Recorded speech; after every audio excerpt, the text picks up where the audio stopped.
water and nutrient management to the weather extremes in the Great Plains. Why we have actually come up with this kind of session, the main reason is what we have been noticing over the past decade. There are more frequent and more intense weather extremes happening across the Great Plains, whether it's prolonged droughts or whether it's the flash floods or unreasonable rainfall that we are seeing at the unreasonable times. These shifts directly impact how we are actually managing two of the most fundamental ingredients for agriculture. One, the water, and the second is the nutrients. Producers basically are being asked to do a lot with a very limited resources to protect both the yields and the water quality, and to adopt at the very same time the climate that is no more predictable.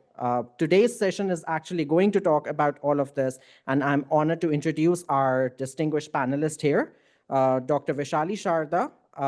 I'm introducing them to the best I know, and since I follow their work, but please feel free to introduce yourself if I'm not completing your introductions. So Dr. Vaishali Sharda, whose research focuses on irrigation and agriculture water management under climate stress. Dr. Matthew Helmers, director of the Iowa Nutrient Research Center, who has led a lot of efforts to scale nutrient reduction practices and edge-of-field solutions. And he is a great collaborator on the tile drainage, I should say drainage practices with us. Dr. Gurbir Singh, whose expertise lies in the terrace farming and soil water conservation practices designed to reduce the runoff and erosion. If I have not did justice to your introductions, please feel free to chime in. Good? Yep. Perfect. Did mine justice. So the format for this session, we will start with some guided questions to frame the discussion. I have divided this session into 4 themes, and then after every theme, I have just 1 or 2 questions I have already prepared for the panelists. Then I'll open it for the audience. That way, we will finish the 4 themes in approximately 40 to 50 minutes. And with that, we'll begin. So first question to all of the panelists. From your perspective, what is the single biggest challenge producers in the Great Plains face when it comes to the water and nutrient management under increasing drought, floods, and variable rainfall? Anyone can start.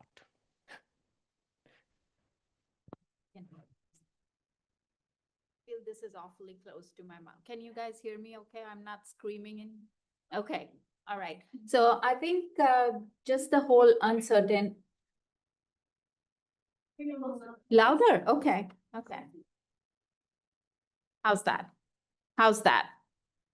Okay. Okay. So I think the whole uncertainty of it, the timing as well as the quantity or the lack thereof, right? Our producers really, we do have great predictions, great forecasting, but when these extreme events hit, there's a lot to think about in a very short period of time. So, and that is, I think, the biggest challenge there is that when you don't know how much rain will fall in a short period of time, or there would be lack of rainfall for a long period of time, and the timing of it as it relates to what stage, what growth stage your crop is in, right? When it is more critical versus some growth stages, during which it might not be that critical. So that whole uncertainty and the timing is what complicates it.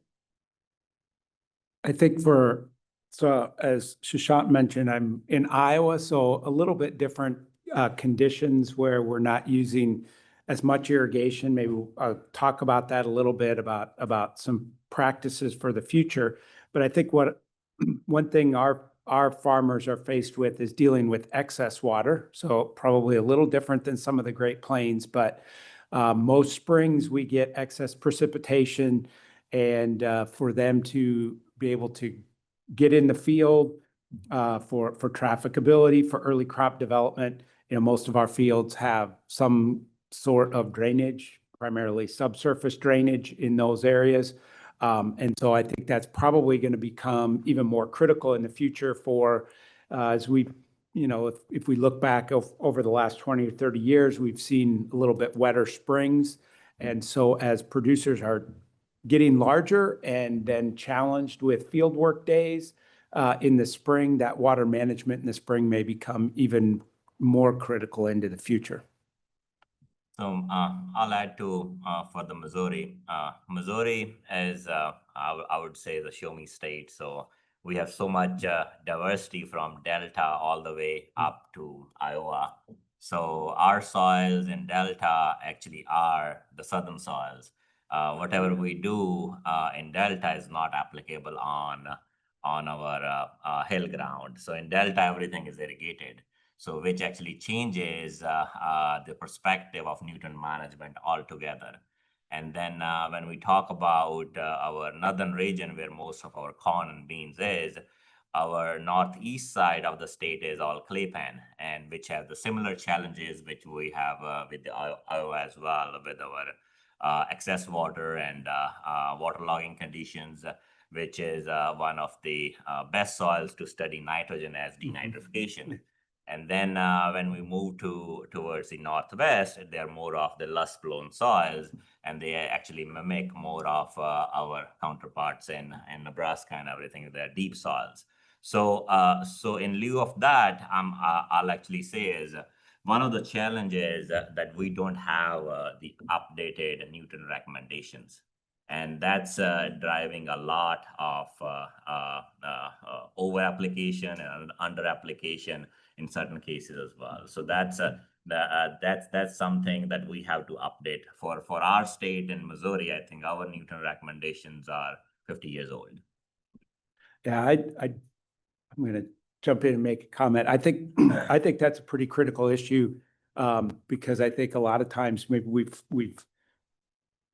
lagged behind in keeping up with some of our nutrient management recommendations. I'm an ag engineer, not an agronomist, so I say this coming from a little different side. But you know, we're in the process in Iowa of trying to, you know, update and look at nitrogen management again on about 400 or 500 trials across the state of Iowa, because the farmers need new or updated information to, you know, as we think about, again, some of the different climatic conditions, some of the different hybrids, that kind of thing. So I think that one thing maybe that's been forgotten at times in some states is staying current with nutrient management recommendations.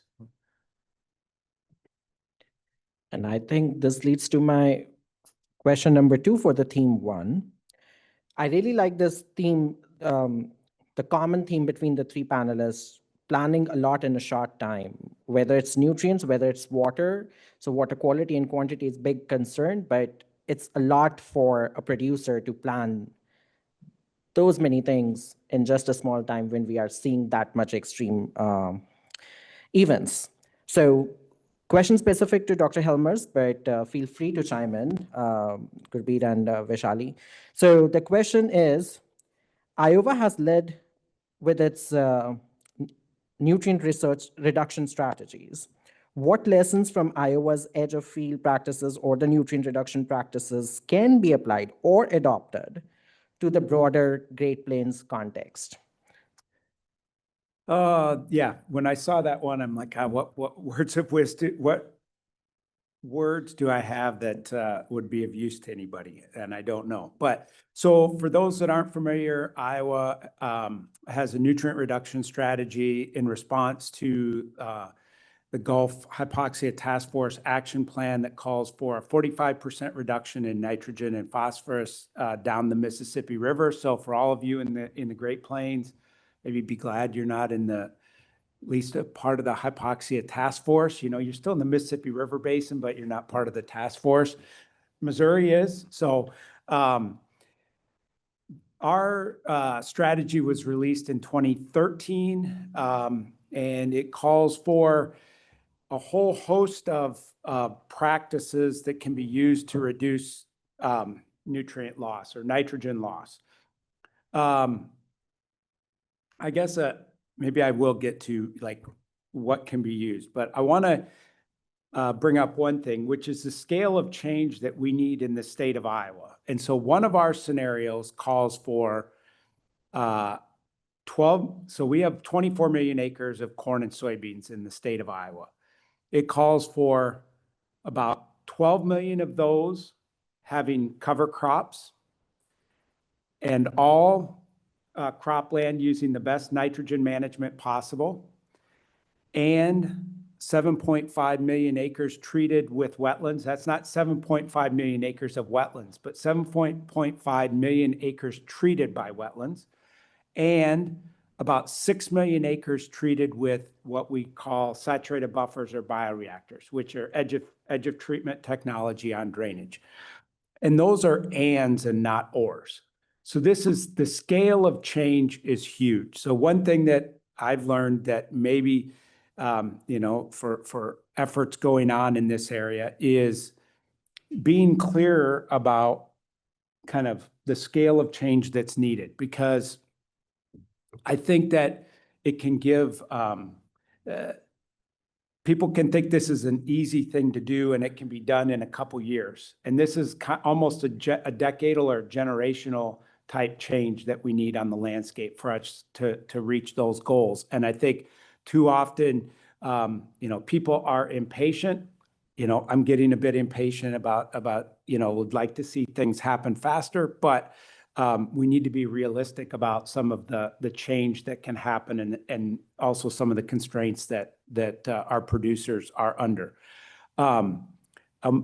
Make one last comment. Shashank asked about these edge of field practices. And so in Iowa, at least related to nitrogen, we focus a lot on, first off, I'll say we need it all. We need infield nitrogen management, cover crops, land use, all those things. But in Iowa, because we have about 9 to 12 million acres of our row crop with this artificial drainage, it then provides us an opportunity to treat that water before it's delivered to the stream. And so that's what we call edge of field practices. We're intercepting, or we want to intercept that water and promote denitrification before that gets to the stream. It's unique to those areas that have the artificial drainage, but it also provides us an opportunity to clean things up in that fashion too. Gurveer, Vaishali, do you want to add something? No, I think the expert has answered the question. So we'll stick to that. Perfect. So with that, my theme number 1 for this session is over. Do we have any questions from the audience related to any challenges under the extreme weather that you would have? Any questions for the panelists?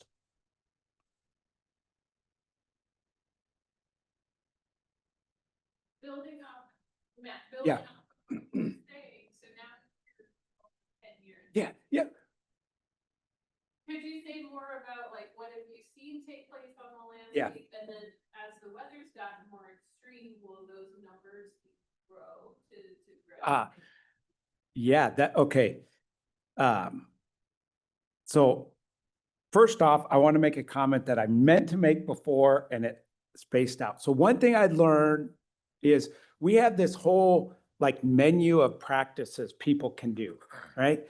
And I think at times, it's like when you go into a restaurant and there's like 30 things on the menu and all of them look really good. You don't really know which one to choose. I think we can, we need to be clear about this and maybe on our nutrient reduction strategy, maybe boil it down to a few different things. Okay, that was one. It was more back to the other. What have we seen since this was released in 2013? We've seen an increase in practices for, when the nutrient reduction strategy started, we probably had maybe, 100,000 acres treated with cover crops. Now we might have about 2 million acres. So we've seen it go up, but now it's kind of plateaued a bit too.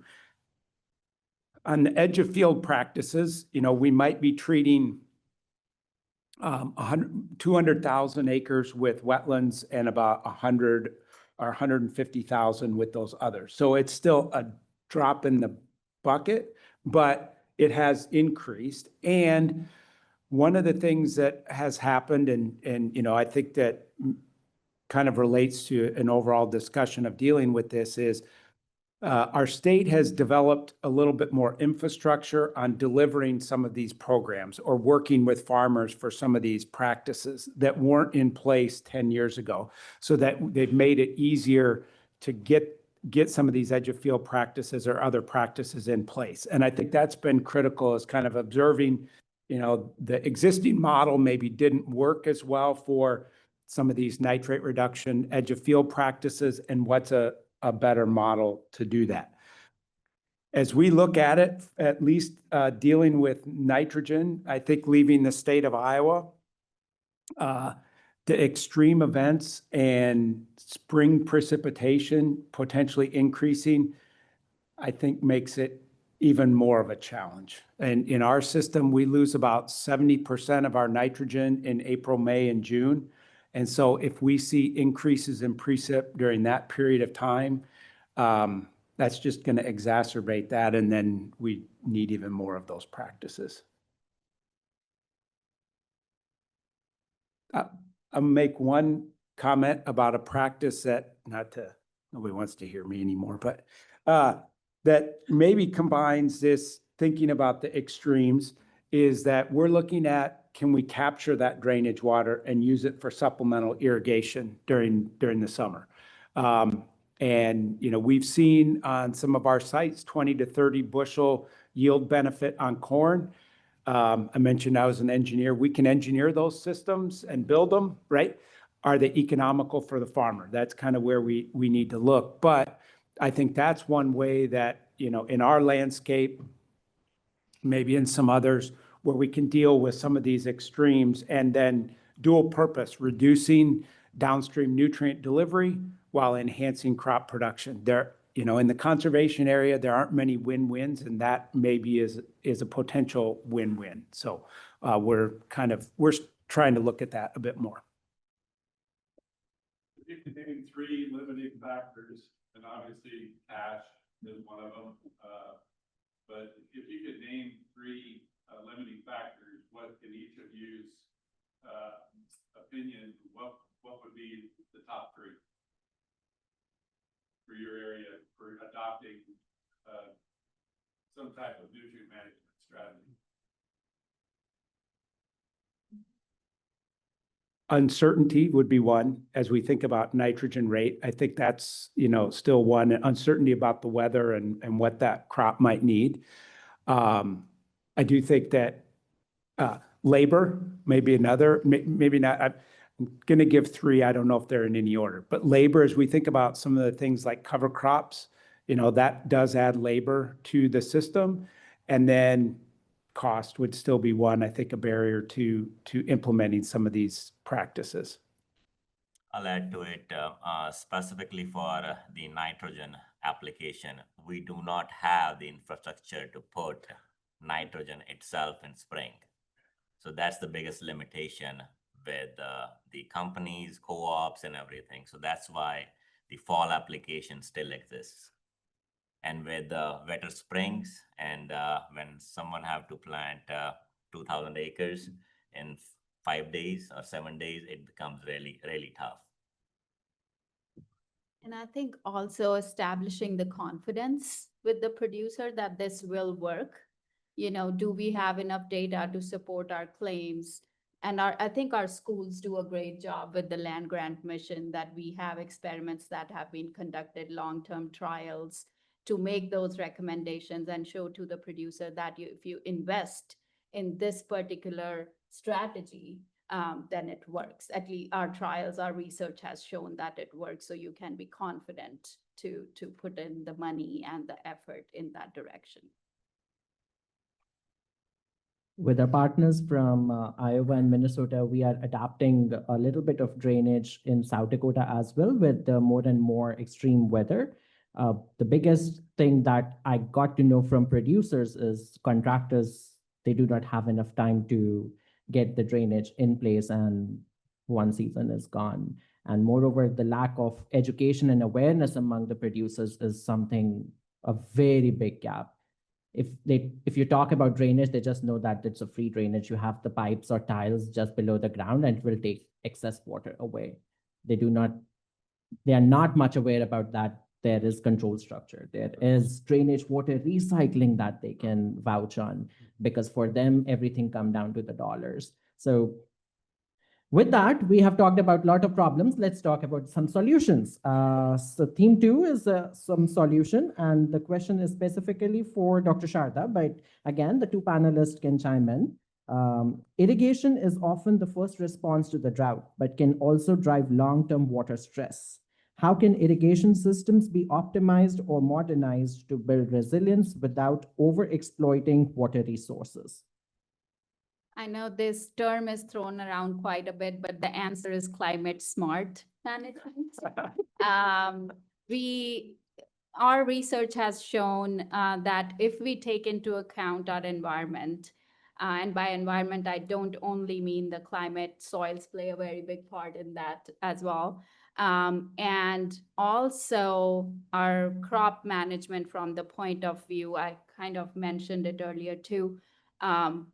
What growth stage of the crop do we need to be paying attention to while irrigating, right? When is it most critical? How much amount is needed? What is the best way to do it? Our research has also established that we can irrigate below the need of the plant, right? We can irrigate below what the plant wants to be happy without inducing a stress that would result in yield loss.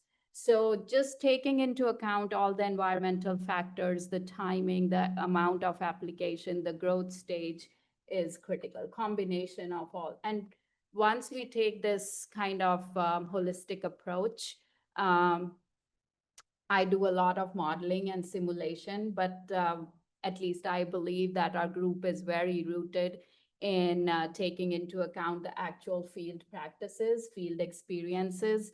Farmers are one of the smartest people, and you need to take into account what they suggest, what they experience, because my PhD probably did not teach me as much as their experience has taught them. So taking into account their experience, their feedback, and putting that in addition to all our knowledge and science into our simulation models make them more realistic. So so my answer is climate smart ag, right? Whether it's irrigation or nutrient management.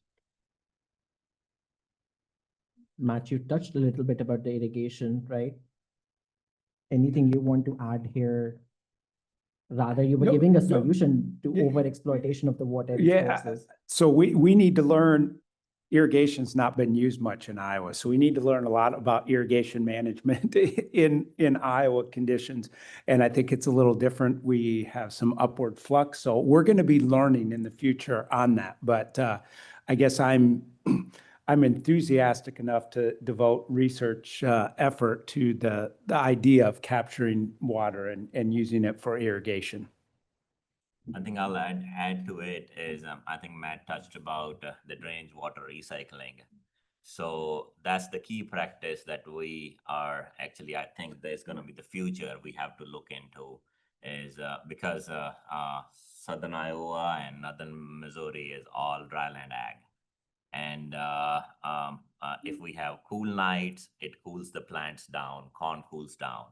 And like Vaishali said, that we don't need all the irrigation to apply. Only, okay, 1 or 2 irrigation can actually bump the yield.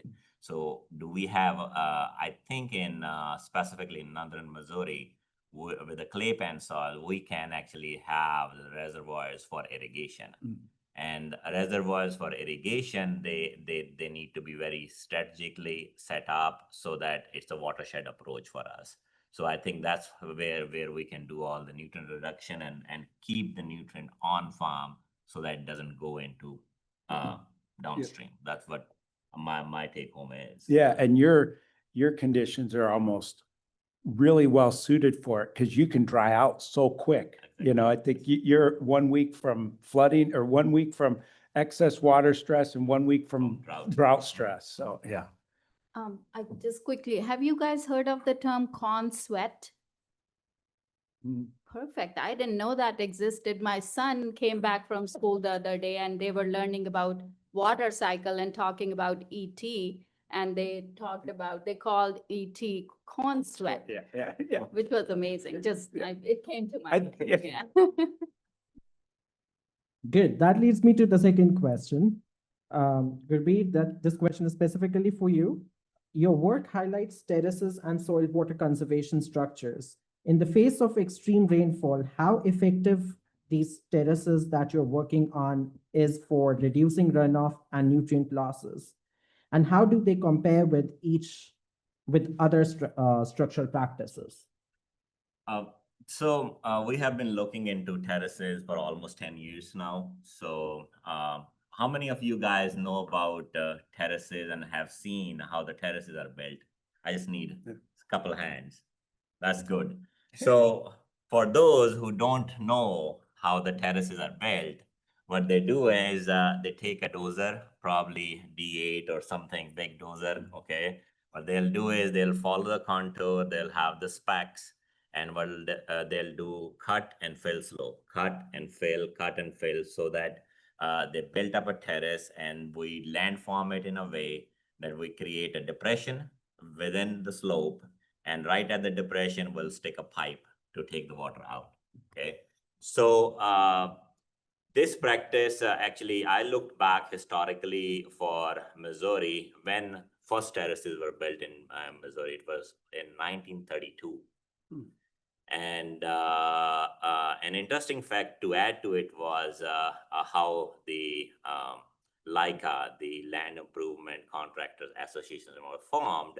It was actually formed from Missouri and went into other states. Okay, so looking into that history, I was trying to actually get some numbers that how many miles of terraces that we have in the state of Missouri. Okay, and I couldn't get an answer from anyone. And then I kind of did an estimate based off soil and water conservation districts in Missouri. What they do is they have a budget, annual budget, and out of that annual budget, they allocate the cost share for terraces, cover crops, and other management practices. And based off that budget, if they have been doing it for, say, 50 years, and we have 9.5 million acres under row crop production, I estimated that there are about 1.5 million acres in Missouri that has been under terraces or affected or impacted by terraces. So talking about erosion on terraces, when we have our Clean Air Act and everything, the money was pumped through the government, and then we had the Clean Water Act as well to actually address the gully erosion and rills and all that stuff. Missouri was actually #1 at that time in erosion loss. And right now we are number about 4th or 5th throughout the state because of these conservation practices. That's where our soil and water conservation districts were formed. So, looking into, so they didn't have an alternative at that time. So they pumped a lot of money into terraces so that we can farm. If the terraces wouldn't have been there in Missouri, we couldn't farm, okay?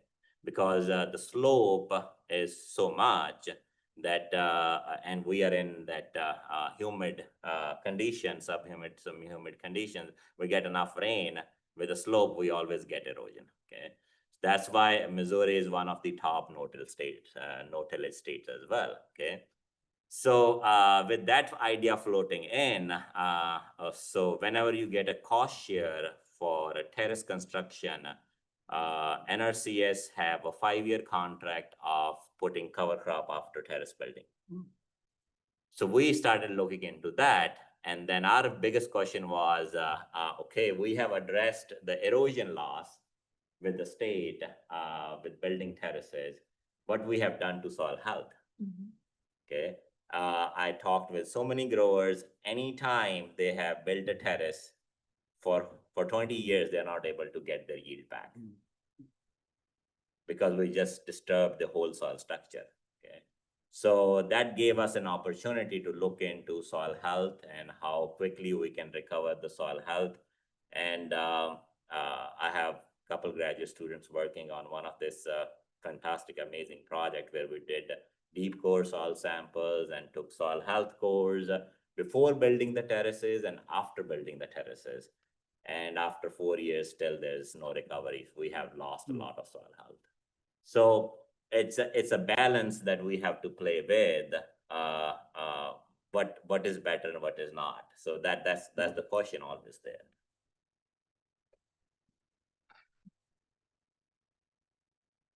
So a follow-up question would be constructed wetlands. Matt, you mentioned about around 7.5 million acres were treated by wetland. That was one of the solutions. So how is it impacting the hydrology and water quality? Yeah, so this is a practice that's been worked on for quite a while in Iowa, 25 years or so. In fact, probably in the early 90s, some of my predecessors realized that we're going to need something other than nutrient management. So they started working with a wetland ecologist, Dr. Bill Crumpton.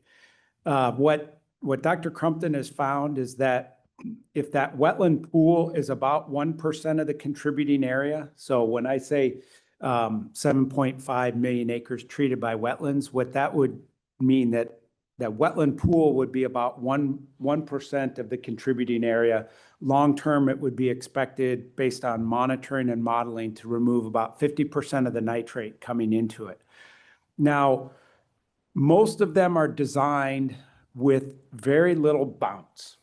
It's a broad crested weir.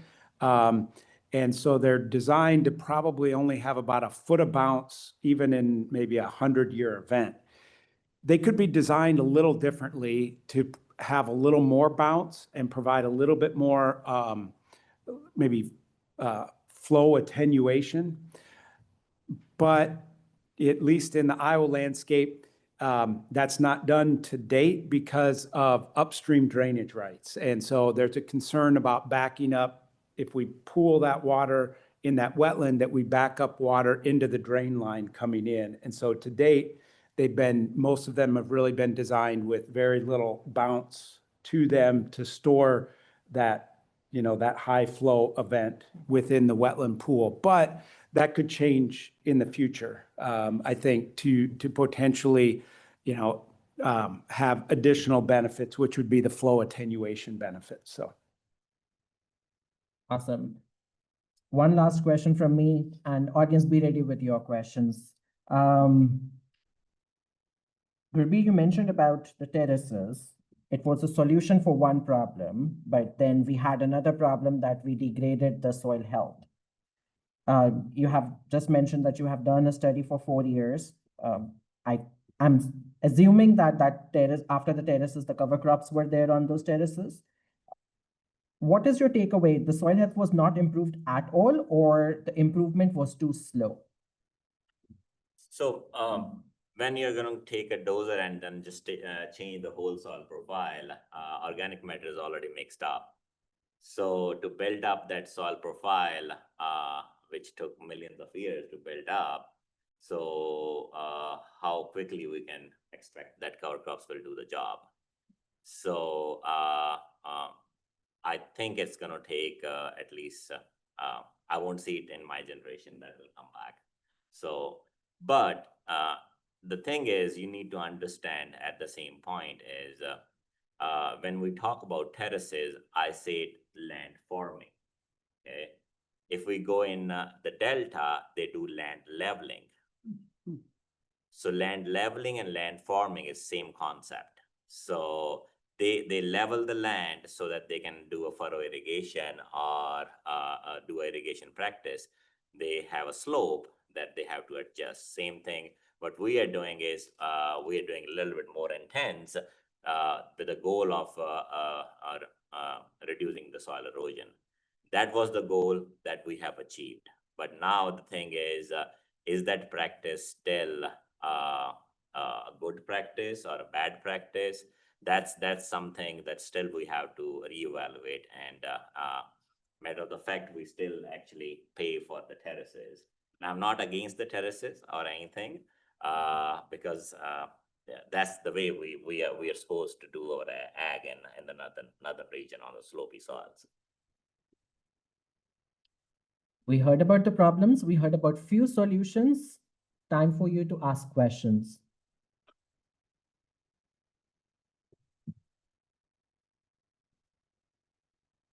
Our panelists are great, right? They are explaining things so well that everybody is tired. Okay, if no more questions, then I'll move to the third theme. We talked about the problems, we talked about the solutions. Now, the big thing is who is going to adopt those solutions, the policy. What are the possible collaborations? And with that, I have one question for all the panelists. We know that the research solution don't always translate into farmer adoption. You've seen, what have you seen as the biggest barriers to scaling practices like cover crops, controlled drainage, soil health on the terraces, and how do we overcome them? Anyone can start. If I knew the answer, I wouldn't be here. This is something I feel like those of us at Iowa State, myself definitely included, struggle with on a daily basis is how do we increase the adoption of these practices if we want to reach the long-term goals? Because too many of them do not have a short-term economic return for the farmers. As we read now, I mean, economic times are going to be even more challenging for the farmers. So thinking about implementing some of these practices that cost them money, I think are going to be even harder in the future. So I think looking for those win-win solutions, I think are going to be important. Things like I talked about drainage water recycling. So I think that's the biggest challenge. I think dealing with nutrient reduction in the state of Iowa, we have a lot of the tools in our toolbox and we have a lot of things that can be done. But it's the barriers to adoption. You know, some of those are social barriers that, that this is the way it's always been done. It's the way we're always going to do it. I still remember a farmer telling me when I talked about maybe we could grow something different beyond corn and beans, they said, well, Matt, we grow corn and beans in Iowa. We've always grown corn and beans in Iowa. That's what we're going to grow, and that's all we're going to grow. And I said, but what about before World War II? How many soybeans did we grow? Oh, I don't know. How many? Like nothing. So, we don't have to grow the same thing. So things can change. I think looking for opportunities for, maybe some diversification, new markets may help us. It also may help us as we think about climate extremes. If we can have something growing on the land a greater percentage of the year, we have opportunity to slow that water down as well. And so, looking for those opportunities are good, but, we have a huge challenge with, I think, the cost barrier and then the cultural barrier in many cases as well. And I know I'm just a bearer of positive news today, so sorry. I think the issue is across all the states is the same thing. So, but one thing is there are two things: how much you are vested in something, and then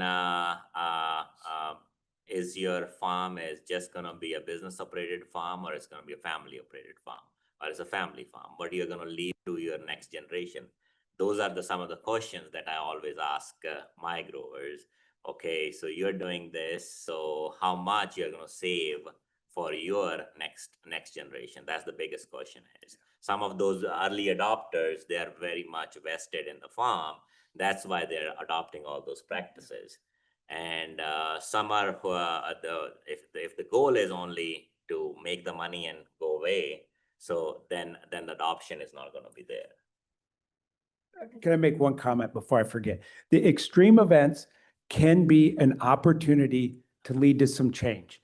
because people, I'm, you know, reflecting back on things that have happened, and I remember my colleague, Jackie Comito, visited with a number of farmers as we were starting a program, the Iowa Learning Farms, about why those farmers had adopted certain conservation practices. And for many of them, it was because of an extreme event. They saw intense erosion after a flooding event, and they never wanted to see that again. And so, you know, if we look at this as we have, you know, maybe more occurrences of those extreme events, can we use those as an opportunity to, you know, to really help with getting some additional practices out on the landscape, whether that be cover crops for protecting for soil erosion, grass waterways, or some other things. So, you know, I think we can, all of these natural disasters are very, you know, devastating. But if we can use that as an educational opportunity, that may help us into the future. They stole all my points. Okay, I'm sorry. But I think one of my favorite lines, I wrote it in a proposal, is every technology is disruptive, right? So anything new that comes out is going to be hard. Change is hard. So how do we convince our producers that it's okay to make this change, right? It's not going to be easy, but some of us who work in Western Kansas, we have surely come across a producer who said that I used to, get water from this well at this depth and I can't anymore. I have to go deeper to get that water out. This is common in Western Kansas. I mentioned it earlier, you know, if you've met Rorik, we have progressive farmers who are ready to take on new challenges, and the financial component is huge and not everybody can afford to do that.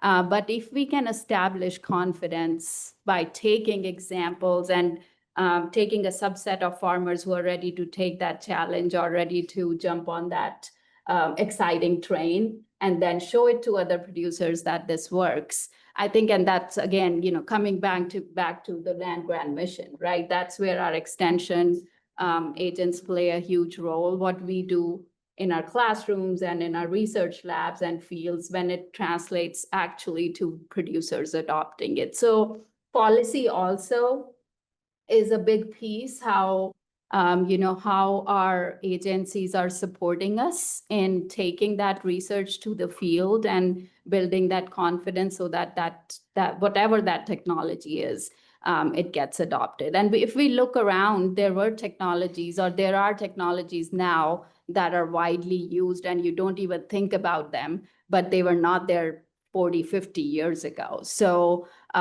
slow adoption is still a positive sign.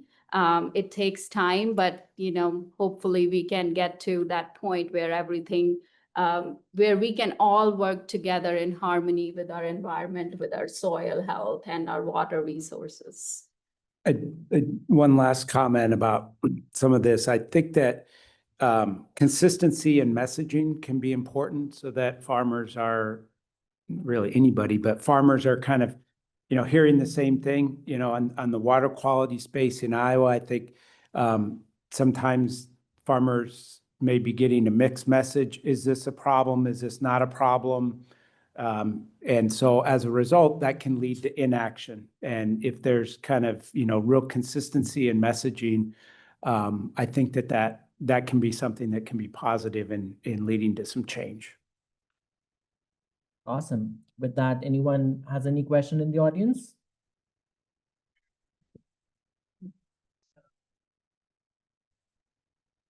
I have worked with some of the people that are sitting in the place. I was a little bit with Yeah, so everybody hears about the laws that are that. yeah, But those people who are managing the utilities, like a cigarette, they spend millions of dollars to go for wells, new design of these wells and all that. What they're finding that they're still catching up with the land. More recently, Des Moines spent treatment plants. $70 something large amount. Well, maintenance operation quite expensive. So who are the people in the middle take most of the hits? It's one company. other side of the map. So who is really managing this thing? I don't know who's made. So yeah, for those that aren't familiar, Des Moines sits at the bottom of two major rivers, the Des Moines and the Raccoon River. It is, Iowa's claim to fame, leading the country or world in a lot of things. We have the world's largest nitrate removal facility in Des Moines. They haven't upgraded it yet, but they have spent millions of dollars into developing other water sources to try to meet the demands. This summer, in June specifically, the nitrate levels in both the Des Moines and the Raccoon were above 10 parts per million. And they were concerned whether they were going to be able to remove enough nitrate out of the water to deliver safe drinking water to the citizens of Des Moines and the surrounding area that they service. They service about 500,000 people. So they put a lawn watering ban into effect. I kind of joked that in a 4-week period, I had more media inquiries than the previous 4 years, probably combined, because it raises a lot of attention, and in a way, it comes back to some of the expectations. There's 6 million acres upstream of Des Moines that are contributing water to that. And so it's a real challenge to think about scaling up, getting enough practices. When I mentioned, how many practices we need for the state, you can divide that by about, 1/4. That's about 1/4 of our state that would need to be treated with all those practices. That's not a short timeline situation. And so as a result, you have the city of Des Moines that needs their water clean now. You have agriculture that's working on it, but maybe, would like to see it accelerated. There's kind of one needs it now, one it's going to take some time. So there's some real challenges, and I think a lot of us are wrestling with that right now. How do we, how do you protect the citizens of Des Moines and other communities? Iowa, similar to what we heard in the last session about drinking water, private wells in Nebraska, certainly similar in Iowa.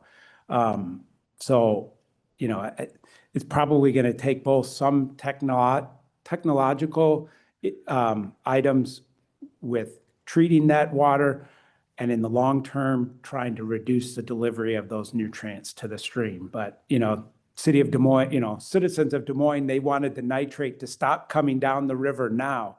That's not, that wasn't going to happen this last June, and it's going to take some time. I saw hand raised. Go ahead. More of a statement, permanent producer had is we talk a lot about the producers shouldering the responsibility of adoption. And then we hear the producer, will that practice stay in play as long as you pay us? Maybe not. But the clearest signal from a producer standpoint is it's us in the room. How much value do you put on the products that you buy in a grocery store that they have Regenified, they have sustainably grown, they have practice, they have, and that value, that's us in the room. So you're asking about adoption, it's us in the room. And until we send that clear message to the industry that there's value there, and they're willing to commit more than token practices or token, I love the word pilot project. I'm piloted out. I got 40 years of piloting. Yeah. And yet we get these remarkable results, but that does not translate into value. Yeah. It does not, but there's pockets of success. There's no doubt. Yeah. Pockets of success, wonderful pockets. But until we as consumers, because as producers, we're consumers, that we send that same message, we are going to struggle to get producers to move beyond that 10 or 15%. It's gonna be, you gotta decide what slope you wanna die on. Yeah. That's what you do. But we have to send a clear signal. in the United States. And I know there's some other countries overseas that have some different ideas about how that goes, but that's more of a statement that, and maybe you can add on to that. It's clear to me, until that consumer, that there's no exceptions. I think I'll add to it. We just need to look back again for a Clean Air Act. We have sulfur-free diesel. So now we have to add sulfur into soil. That's fine. It's okay. It's more controlled. Air is shared by everyone. So that's where that act was placed in, and funding went into the refineries, and they started taking out sulfur out of the fuel that we are burning. Okay. And now that sulfur is packed and it's coming back as a bacteria. That's because the taxpayer paid for it. Same way as our Clean Water Act. So yes, that's why we are having all the fist fight with, okay, we need the clean water. So that's why there is a lawsuit right there, but we all know about it. Okay. So, so same way, what I'm thinking is what might happen is we also need a Clean Soil or Healthy Soil Act. So that's why you're very right on that. That is a shared responsibility as a citizen, that how much we are willing to pay for that extra, for a better food that we want on our plate. So it's everything is connected. Soil, air, and water are three things that are connected. I tend to agree with you, and I think there is a certain segment of the population in the U.S. that would likely be willing to spend a little more for some of these things. I know I would, but I'm very fortunate. But I want that money to go to you as a farmer. I don't want that money to go to between me and you. And that's my concern with some of these things, is how do we make sure that that money, that you've done something on your land and you should be rewarded. And I believe that somehow it's got to go there and not be taken out in the middle. Do we have time? I'll quickly add. Please Uh, do. Rorik, I 100% agree. I think and like you said, Matt, that, we are blessed that we can, a lot of grocery stores have locally grown sections now where they put produce or products that come, or meat that come from the local area farmers. And I think we need to educate our children about it. That is our responsibility. I took my son to the grocery store other day, or the farmer's market, and he was like, "Mom, that eggplant was $1 in Dillon's. Why are we paying $4?" So we need to educate them that this is our responsibility. If we do not support now I understand that the scale at which you are talking is different than going to the local farmer's market, but it starts somewhere. Yeah, it starts somewhere. And I think as parents, that responsibility lies with us. Not putting on my scientist hat, just my mom hat. Wonderful. And we are left with 5 minutes. And I always like to do unconventional things. I didn't introduce myself. Okay.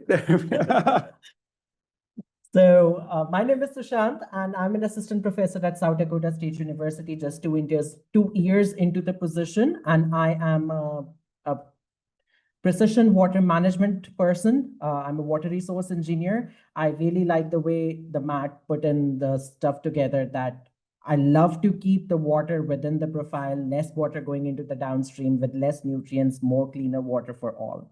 So this is what I do, but I do it with something similar what Vaishali does with the systems approach. I use a lot of models, remote sensing, and data-driven approaches with that. But I also incorporate a lot of producer sayings. So this is something I'm learning, which I was not trained for. Who is going to use my model if producers are not there? That is something I'm learning. But with that, I kept the introduction so that I can conclude this session. We talked about certain problems. We discussed that the extreme weather is inevitable, and prediction power, though we have high performance computing machines and everything, still we cannot predict things. We have seen flash floods in Texas, right? So even the warning system didn't work. With that, we talked about a lot of solutions. But when we talk about solutions, there are so many things that we need to think about. One is we cannot get results immediately, especially if we are solving an environmental problem. Patience is one of the biggest thing. Consistent messaging was an echo that I heard from the panelists. We need to repeat the same message. Change is very hard. Everybody do not embrace the change in the same way, but having some small change is a positive sign. That is something I have stolen from Vaishali. The biggest barriers to the adoption and the practices that we have talked here are something like social, cultural, and economic barriers.